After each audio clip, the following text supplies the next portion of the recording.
Hello friends, या व्हिडिओतून आपण इयत्ता 10वी English question number 3B appreciation of the poem बद्दल माहिती करून घेऊयात. या प्रश्नात टायटल ऑफ द पोएम अर्धा mark, name of the poet अर्धा mark, rhyme scheme 1 mark, figures of speech 1 mark आणि theme or central idea 2 mark अशा 5 मार्कांचा कवितेवरचा प्रश्न असतो. तो प्रश्न कसा लिहायचा हे उदाहरणासह आपण बघूयात.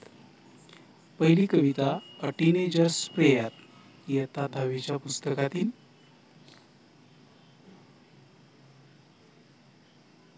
पहिला point, title of the poem. Title of the poem is a teenagers prayer. अशा प्रकारे पूर्ण वाक्यात या प्रश्नाचं मुद्द्याचं उत्तर अपेक्षित आहे. Point number 2, name of the poet. The poem is written by J Moore's. अशा प्रकारे पूर्ण वाक्यात उत्तर लिहावं.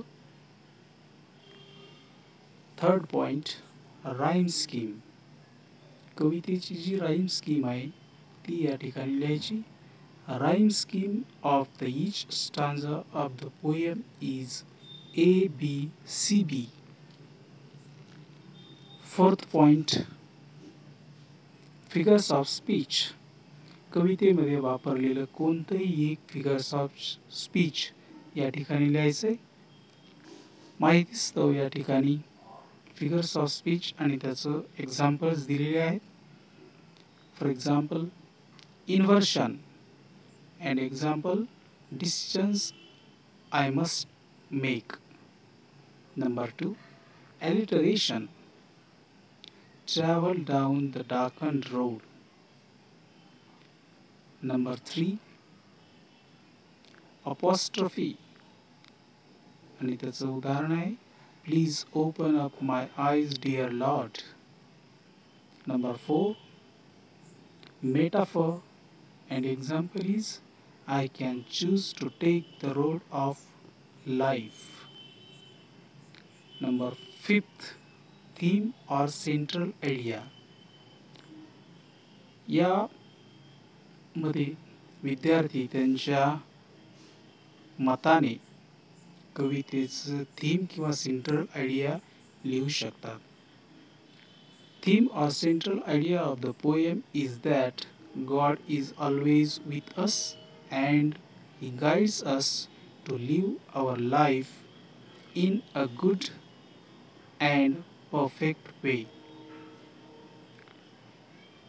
We also pray God for our well-being and for good advice when we are in doubts.